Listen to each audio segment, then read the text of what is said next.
kebenaran firman Tuhan, firman yang penuh kuasa.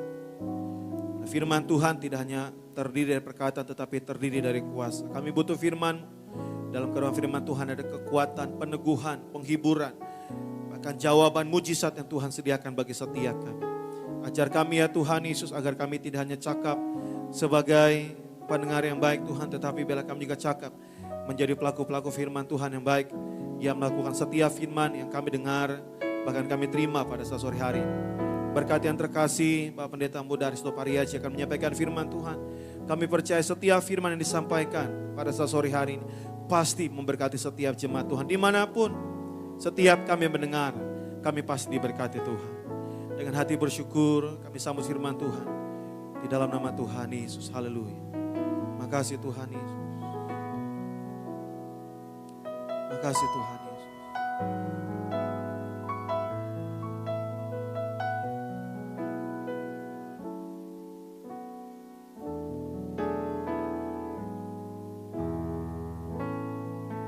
Ku muliakan nama-Mu,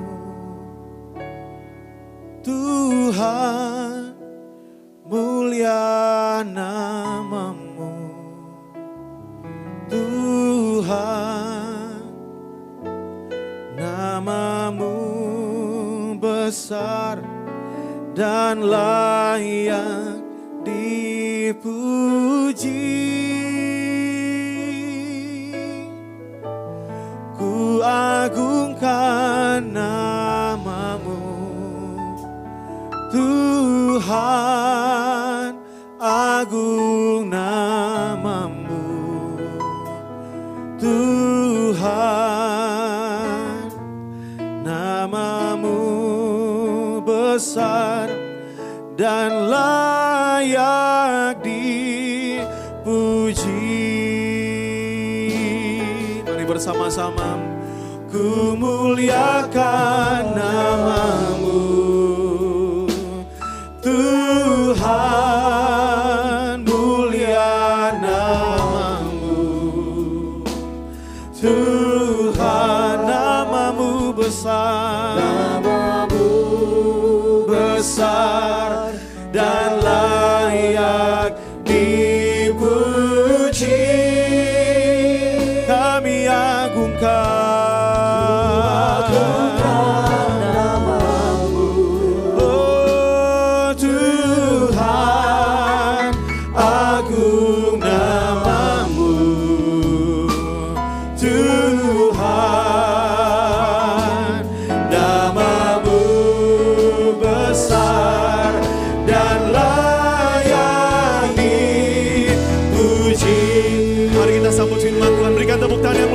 sama-sama.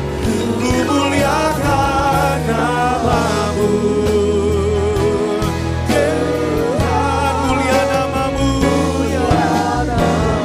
Katakan Yesus, Yesus, nama-Mu besar dan layak dipuji. Kami agungkan Kau Yesus, agungkan nama-Mu, Yesus, agung nama-Mu, Yesus. Katakan nama-Mu besar, nama-Mu besar dan layak dipuji. Nama-Mu sungguh besar, nama-Mu besar dan layak dipuji. Katakan nama-Mu sungguh besar Tuhan. Nama-Mu besar dan layak dipuji.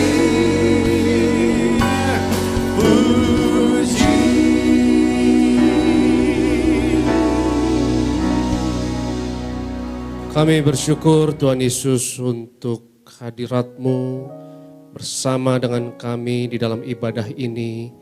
Di hari raya Pantekosta ini ya Tuhan, kami mau duduk diam di bawah kaki-Mu dengar firman-Mu. Dan biarlah kuasa roh-Mu yang menguatkan kami dan yang meneguhkan setiap firman dengan tanda kuasa dan mujizat. Terlebih kami akan bersatu dengan tubuh darah Yesus. Kami percaya hari ini yang sakit disembuhkan, yang terikat dilepaskan, setiap kuk dipatahkan. Dalam nama Yesus kami berdoa, haleluya. Yang percaya katakan amin, haleluya. Shalom saudaraku sekalian dan selamat Hari Raya Pentakosta kepada setiap jemaat Tiberias dan setiap hamba Tuhan, setiap pekerja Gereja Tiberias Indonesia di seluruh Indonesia, bahkan di seluruh dunia. Dan sukacita berjumpa dengan saudara lewat satelit dan ibadah di rumah kita masing-masing lewat device apapun. Dan kita percaya saudaraku yang terkasih, kuasa, hadirat dan urapan Tuhan terlibat dalam ibadah kita walau lewat live streaming ini. Sekali lagi selamat Hari Raya Pentakosta. Kita merayakan saudaraku Hari Raya Shavuot, yaitu Hari Raya 7 minggu turunnya Roh Kudus yang dalam tradisi Yahudi disebut sebagai the Feast of the First Fruit, yaitu Hari Raya buah pertama. Dan ketika Pentakosta turun, buah pertama gereja ada di ruang atas di Yerusalem saat itu. Ketika Roh Kudus turun, itulah saudaraku bisa disebut sebagai hari ulang tahun gereja. Masa gereja dimulai ketika Roh Kudus turun. Dan hari ini saya sangat bersuka cita untuk membagikan kepada saudara, dan judul khotbah saya dalam firman Tuhan hari ini, angin dan api Pentakosta. Angin dan api Pentakosta. Mari kita baca firman Tuhan, Kisah Rasul pasalnya yang kedua. Kisah Rasul pasalnya kedua ayat yang 1 sampai yang keempat. Ketika tiba hari Pentakosta, semua orang percaya berkumpul di satu tempat. Tiba-tiba turunlah dari langit suatu bunyi seperti tiupan angin keras yang memenuhi seluruh rumah di mana mereka duduk. Dan tampaklah kepada mereka lidah-lidah seperti nyala api yang bertebaran dan hinggap pada mereka masing-masing. Maka penuhlah mereka dengan Roh Kudus. Lalu mereka mulai berkata-kata dalam bahasa-bahasa lain seperti yang diberikan oleh Roh itu kepada mereka untuk mengatakannya. Angin dan api Pentakosta. Saudara yang terkasih, saya mau berbicara mengenai dua simbolisme Roh Kudus ini. Yang pertama adalah angin, yang kedua adalah api. Dua unsur ini dipakai seringkali dalam perjanjian lama, baik perjanjian baru, untuk berbicara mengenai karya Roh Kudus. Saudara yang terkasih, ketika hari raya Pentakosta terjadi, kebangunan rohani besar terjadi. Dan saya percaya bahwa kita masih berada di Pentakosta, kisah para rasul tersebut. Masa gereja dimulai ketika Roh Kudus turun. Masa gereja akan selesai saat pengangkatan nanti. Orang-orang percaya, Alkitab katakan, akan dijemput oleh Tuhan Yesus di awan-awan mengalami rapture atau pengangkatan. Sehingga saya percaya saudaraku bahwa hanya ada satu fase Pentakosta. Dan hal itu akan berakhir nanti ketika pengangkatan. Dan kita masih di fase tersebut saudaraku. Yaitu kita masih diurapi oleh Roh Kudus yang sama. Yang memenuhi orang-orang percaya dan para rasul di ruang atas saat itu di Yerusalem. Dan berbicara mengenai dua simbolisme ini saudaraku yang terkasih. Dua unsur ini adalah dua unsur yang sangat luar biasa. Yang pertama angin, yang kedua adalah api. Apa saja yang dibicarakan mengenai angin? Dalam Kejadian 2 ayatnya yang ke-7, firman Tuhan berkata, ketika itulah Tuhan Allah membentuk manusia itu dari debu tanah dan menghembuskan nafas hidup ke dalam hidungnya.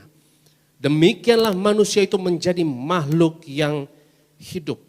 Dan bahasa Ibrani dari nafas tidak jauh dari bahasa Indonesia karena kita adopsi dari, saya yakin kita adopsi dari bahasa Arab, ya, bahasa Ibrani dari nafas itu nefesh. Dan saudaraku yang terkasih, kata Ibrani untuk angin dan roh itu sama, yaitu ruah. Bahkan kata roh itu juga tidak jauh dari akar kata Ibraninya, yaitu ruah, yang artinya adalah roh. Tapi ruah juga dapat berarti angin. Jadi angin berbicara mengenai roh.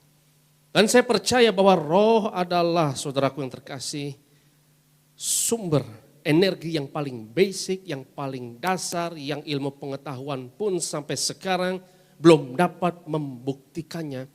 Tetapi saudaraku yang terkasih, roh adalah unsur yang paling powerful, yang penuh kuasa di alam semesta ini. Perhatikan bahwa angin berbicara mengenai roh. Saudaraku, kita tidak bisa hidup tanpa satu unsur yang sangat lembut ini bernama udara. Kita butuh udara untuk hidup.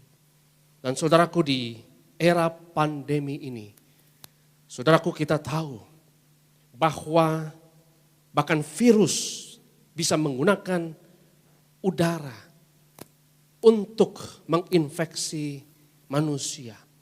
Maka kita berdoa, saudaraku, udara yang saudara dan saya hidup dalam kuasa dan lindungan roh Tuhan. Saudaraku yang terkasih, yang pertama, angin berbicara mengenai roh atau nafas. Dalam Yohanes 20 ayat yang ke-22, firman Tuhan berkata, dan sesudah berkata demikian, Yesus mengembusi mereka dan berkata, terimalah Roh Kudus. Saudaraku, Yesus menghembuskan nafasnya, mengembusi murid-murid di ruang yang tertutup itu. Angin, satu unsur yang paling lembut. Tetapi tiada yang dapat mengendalikan angin. Itu kenapa Salomo pun berkata, sia-sia usaha menjaring angin. Siapa yang dapat menggenggam angin? Angin ada di mana-mana, tetapi tidak dapat dikendalikan. Saudaraku yang terkasih, angin adalah unsur yang sangat lembut, tetapi penuh kuasa. Angin yang lembut dapat menjadi badai yang berbahaya, dapat menjadi tornado, dapat menjadi siklon, dapat menjadi hurricane yang sangat menghancurkan. Ketika kita di pantai, kita merasakan angin pantai yang refreshing. Tapi angin juga dapat fenomenal. Angin juga dapat berbahaya. Saudaraku yang terkasih, angin juga berbicara mengenai suara atau bunyi. Alkitab berkata di Kisah Para Rasul di ayat yang baru saja kita simak, bahwa seperti ada bunyi, ada suara angin. Saudara, tahukah saudara bahwa kita tidak dapat mendengar suara tanpa medium udara. Udara adalah pengantar suara. Dalam Injil dikatakan mengenai Yohanes Pembaptis, bahwa dia adalah suara yang berseru-seru di padang gurun. Persiapkanlah jalan bagi Tuhan. Saudaraku, suara dari gerakan Roh Kudus ini lebih berkuasa dari senjata apapun. Suara, apalagi di era informasi sekarang ini, lebih berkuasa dari bom apapun. Dan suara kuasa Roh Kudus ini tidak dapat dihentikan. Pada saatnya nanti saudaraku, setelah kita tinggalkan dunia ini, saat kita mati nanti, hal yang diingat mengenai kita adalah suara kita. Baik tingkah laku, pikiran, perkataanmu, tindakanmu, keputusan-keputusan hidup kita, itu menggemakan suara. Saudaraku, Tiberias pun adalah suatu suara yang menggema kemanapun. Walau berdiri relatif dalam jemaat yang kecil di tahun 90-an. Tapi suara mengenai kuasa Tuhan, mengenai minyak dan anggur, tidak dapat dihentikan. Tidak dapat dibendung.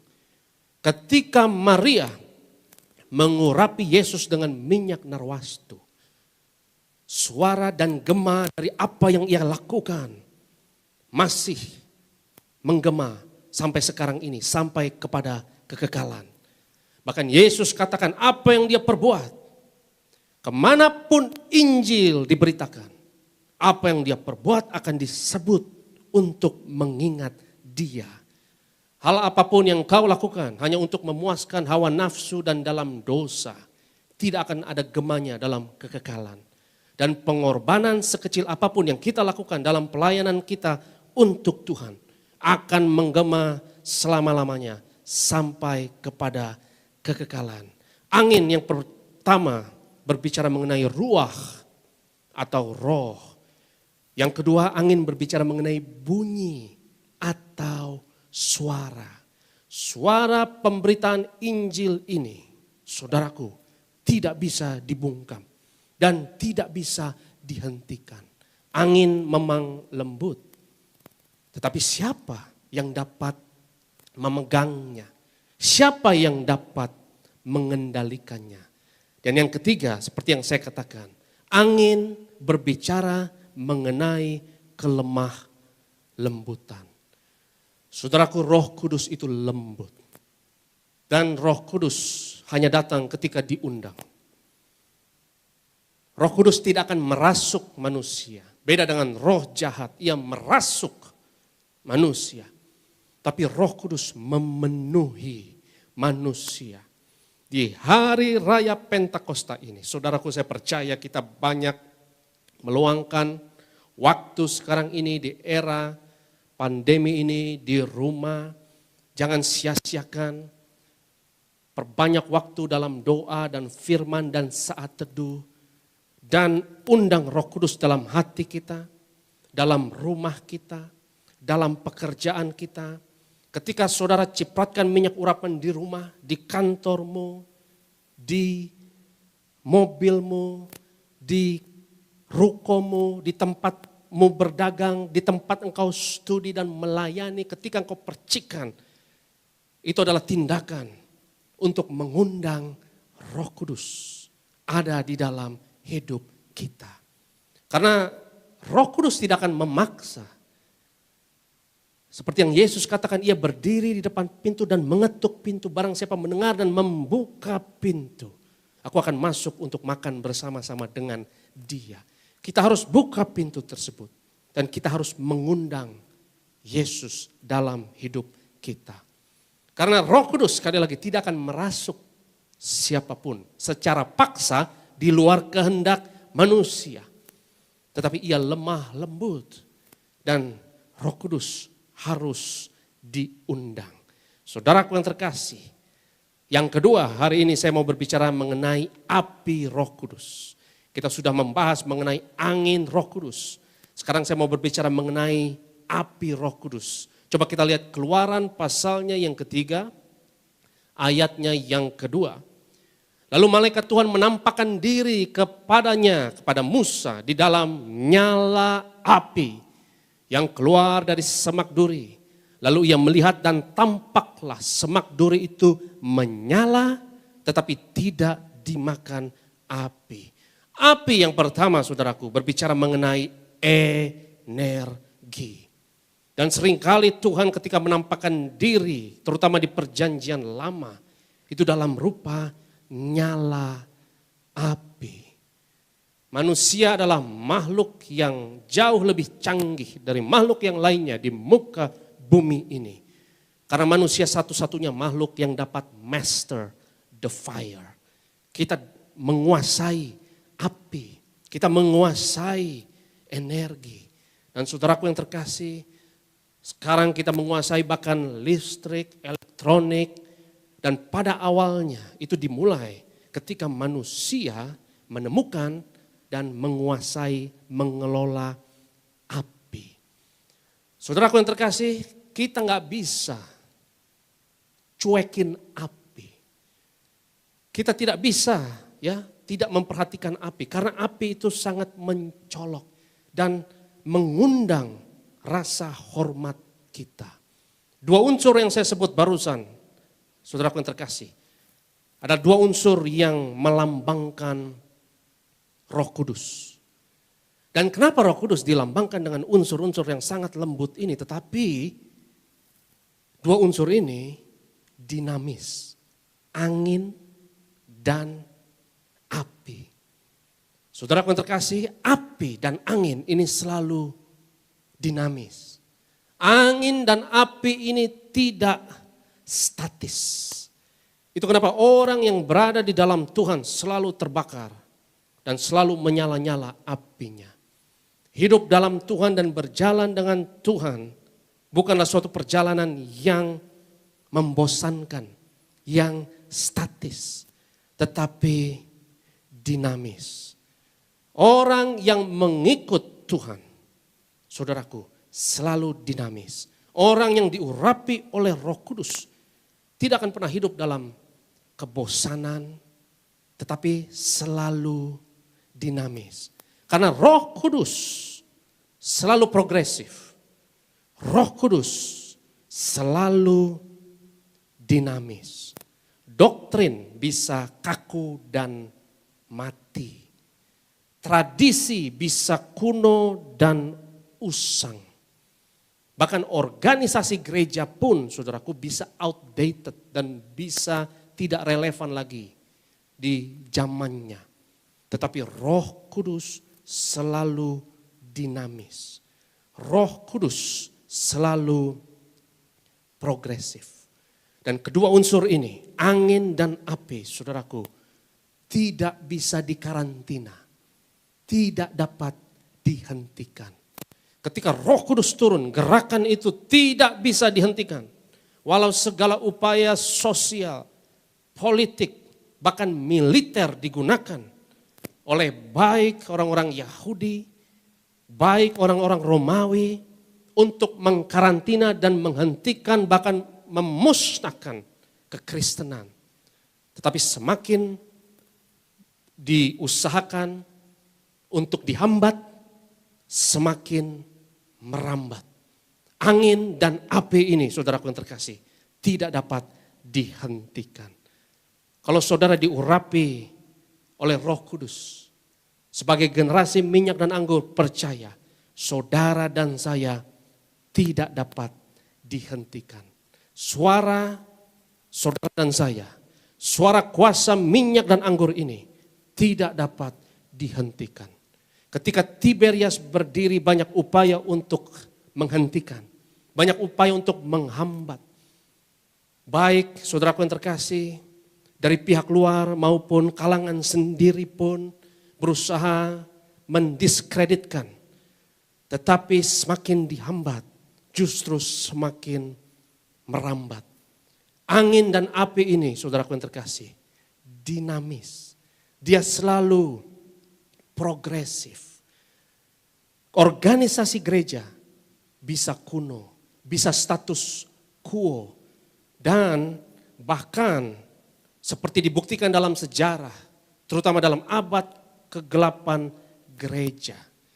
Para pemimpin-pemimpin gereja saat itu hanya hidup dan melayani untuk melestarikan organisasi gereja itu sendiri. Dan di abad ke-8 gereja, saudaraku, mereka banyak melakukan bukan hanya kesalahan tetapi kejahatan.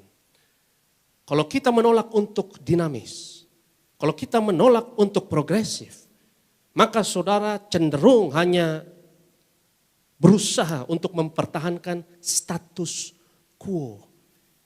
Dan kita berusaha mempertahankan struktur atau organisasi dan bukan rohnya.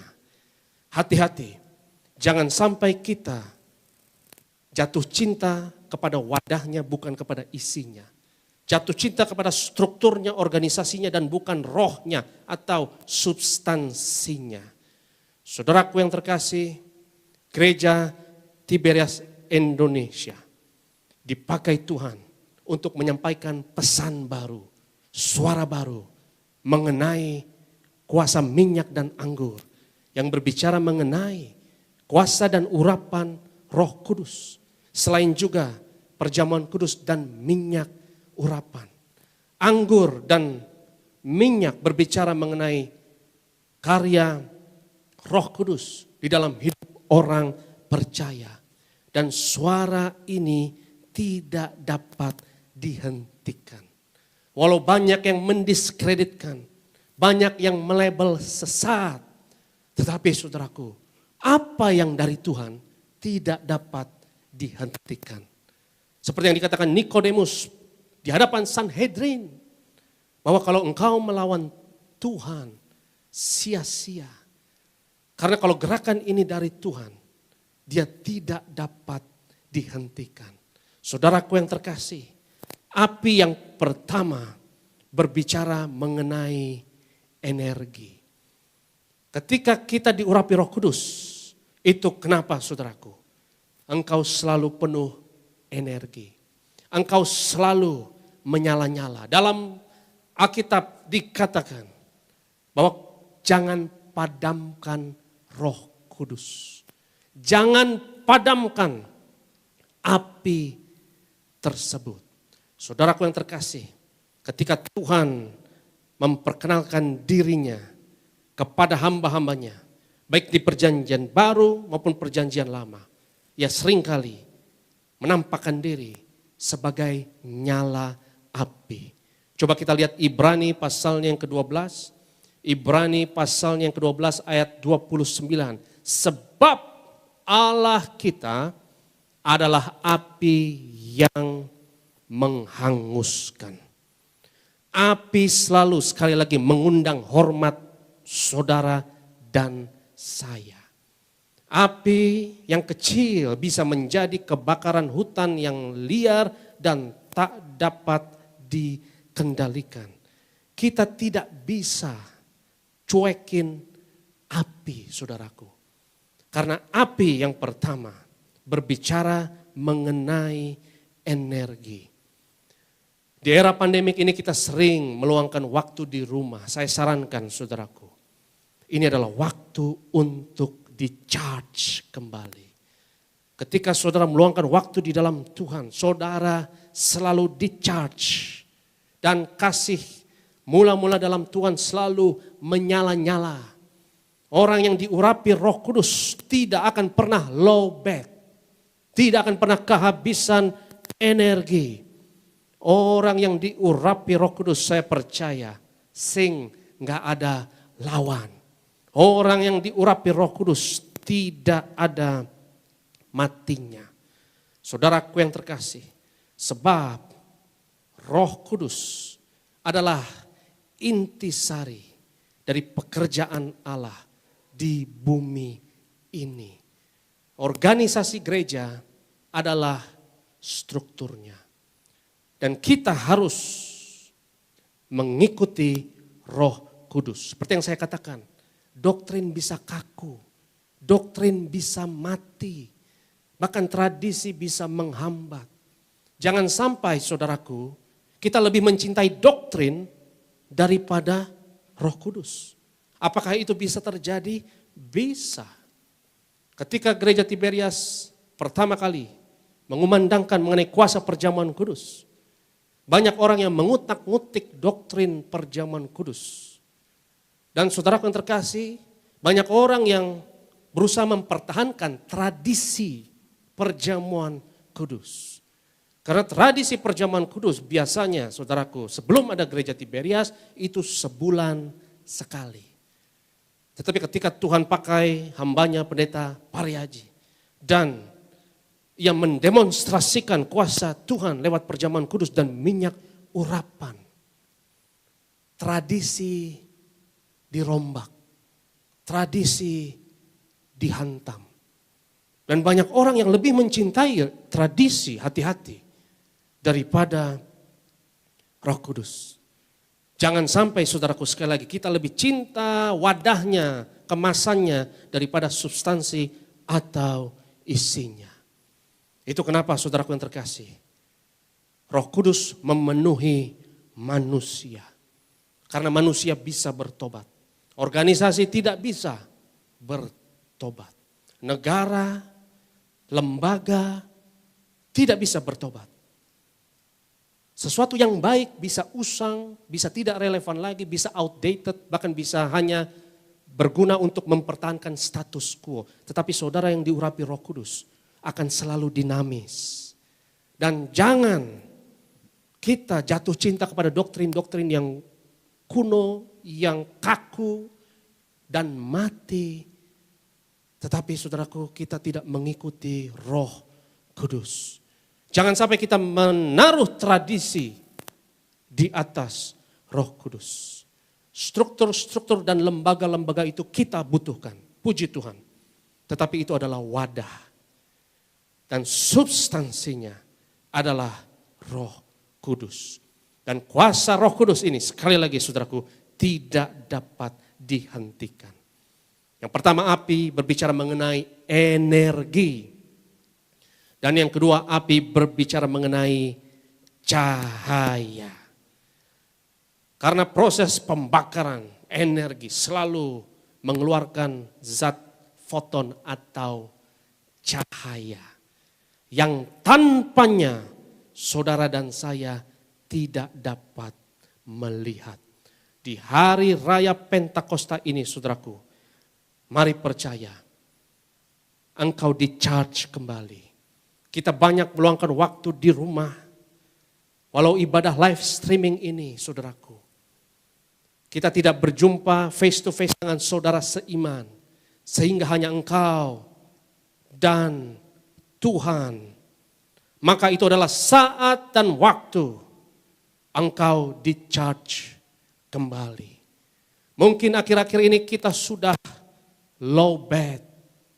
Kita sudah kehilangan api yang menyala-nyala tersebut. Pastikan bahwa kita tidak memadamkan kobaran api Roh Kudus. Firman Tuhan berkata, jangan padamkan roh. Kenapa? Roh seperti api yang harus engkau jaga terus menyala. Rasul Paulus berkata kepada jemaat di Korintus, terus kobarkan karunia Roh Kudus yang ada di dalammu. Kobarkan karunia-karunia roh. Dan kata kobarkan itu seperti saudaraku kita mengipas-ngipas. Seperti tukang sate mengipas-ngipas. Supaya kobaran api untuk memanggang sate tersebut tetap menyala. Jangan sampai api tersebut padam. Pastikan api tersebut menyala-nyala. Angin dan api. Dua unsur yang saya percaya sangat indah dan sangat saling melengkapi satu sama lain. Angin yang berbicara mengenai kelemah lembutan. Dan api yang berbicara mengenai kehebohan saudaraku.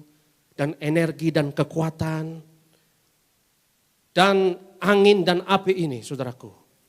Seperti dari ayat yang kita baca di Kisah Rasul pasal 2 hari raya Pentakosta Roh Kudus turun tersebut.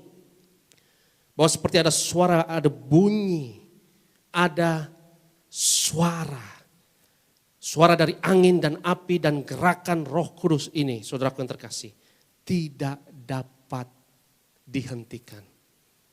Dalam 1 Raja-Raja 19 ayatnya yang ke-11 sampai 12. Tuhan menampakkan diri kepada Elia di gunung Horeb. Dan Tuhan menampakkan diri dalam rupa yang heboh. Nyala api. Tapi Alkitab katakan bahwa Tuhan tidak ada di situ. Lalu Tuhan menampakkan diri lagi dalam gempa bumi. Tetapi Alkitab katakan bahwa Tuhan tidak ada di situ. Lalu ada angin sepoi-sepoi basah, Alkitab katakan. Dan Elia keluar dan menutup mukanya dengan bajunya dan bersujud. Dan Tuhan ada di situ. Yaitu suara yang lemah lembut. Yang gampang kita lihat sebagai sesuatu yang remeh, yang sepele. Saudaraku yang terkasih, kadang Tuhan berbicara lewat ketenangan. Tetapi Tuhan juga dapat berbicara lewat kuasa. Seperti hari raya Pentakosta, itu bukan suatu hari raya yang teduh, senyap. Tetapi lewat kuasa yang menghebohkan. Sebab Tuhan kita, haleluya, adalah api yang menghanguskan. Dan saya simpulkan saudaraku, dengan beberapa ayat ini, coba kita lihat lagi Kisah Rasul 2, ayatnya yang keempat. Maka penuhlah mereka dengan Roh Kudus, lalu mereka mulai berkata-kata dalam bahasa-bahasa lain, seperti yang diberikan oleh Roh itu kepada mereka untuk mengatakannya. Kita simpulkan, angin dan api sudah saya jelaskan secara terpisah. Mari kita gabungkan. Mereka, para murid di ruang atas itu, Alkitab katakan, mereka penuh dengan Roh Kudus. Mereka di-charge. Setelah mereka di-charge, maka mulailah mereka berkata-kata. Saudaraku yang terkasih, pastikan engkau selalu di-charge. Itu kenapa saudaraku, kita harus menantikan Tuhan. Kita tidak boleh hanya bekerja, bahkan hanya melayani, hanya terus ada waktu bersama dengan Tuhan, beribadah kepada Tuhan, dan saat itu kita di-charge. Jangan sampai kita melayani dari kekosongan. Jangan sampai kita bekerja dari kekosongan. Kita harus bertindak dari kepenuhan. Kalau engkau penuh dengan kasih Allah, engkau penuh dengan kuasa Roh Kudus, engkau penuh dengan iman, engkau penuh dengan hikmat, maka kata-kata yang keluar, saudaraku, akan memberkati. Dan aset kita yang terbesar adalah suara kita. Aset kita yang terbesar adalah bunyi kita. Seperti yang saya katakan, satu saat nanti kalau kita mati dan kita berada di tempat 2x1, yang diingat dari manusia hanya bunyinya, hanya suaranya. Apakah untuk kebaikan atau kejahatan? Apakah untuk keadilan, kekudusan, atau dosa dan kefasikan? Suara dan perkataanmu adalah asetmu yang terbesar. Kalau kita berkata-kata dari hati yang kosong, saudaraku, hati yang kosong akan penuh dengan maki-makian, akan penuh dengan fitnah. Hati yang kosong akan keluar kata-kata yang tidak membangun. Kekosongan hati, saya percaya saudaraku, adalah sumber dari segala kejahatan dan dosa. Karena kita berusaha mengisi kekosongan ini dengan berbagai cara. Beberapa orang berusaha mengisi kekosongan hati mereka dengan narkoba, dengan zat-zat yang terlarang, dengan kebiasaan-kebiasaan yang buruk, untuk mengisi kekosongan yang ada dalam hati. Tapi hari ini, di hari raya Pentakosta, saya ingatkan, hanya Tuhan yang dapat mengisi kekosongan hati tersebut. Dan biarlah angin dan api Roh Kudus bekerja dalam hidup kita. Dan ayat penutup kita lihat ayat yang terakhir, Ibrani 1 ayatnya yang ke-7, saudaraku. Menarik, berbicara mengenai angin dan api ini. Juga berbicara bukan hanya Roh Kudus tetapi malaikat, perhatikan. Dan tentang malaikat-malaikat ia berkata, yang membuat malaikat-malaikatnya menjadi badai atau angin, dan pelayan-pelayannya menjadi nyala api. Angin dan api, dua unsur yang sangat misterius ini, saudaraku. Bukan hanya berbicara mengenai Roh Kudus, tetapi malaikat pun disebut sebagai badai atau angin dan nyala api. Di era pandemik ini, itu kenapa saya tergerak saudaraku, setiap mendoakan doa berkat. Saya nyanyikan lagu Shalom Aleichem yang lagu Yahudi itu adalah mengenai malaikat Tuhan yang dengan pedang terhunus menjaga rumah kita masing-masing dari segala malapetaka dan dari sampar. Dan di hari raya Pentakosta ini saya berdoa, biarlah malaikat yang seperti badai dan nyala api tersebut berjaga-jaga rumah kita masing-masing dan meluputkan setiap saudara dan saya dari setiap penyakit sampar. Tuhan Yesus memberkati. Mari kita berdoa. Terima kasih Tuhan Yesus untuk firman-Mu. Genapi ya Tuhan dan meteraikan firman-Mu dalam loh hati setiap kami. Dan kami percaya ya Tuhan, Kau yang meneguhkan firman-Mu dengan tanda, kuasa, dan mujizat. Dalam nama Yesus kami berdoa. Haleluya. Amin.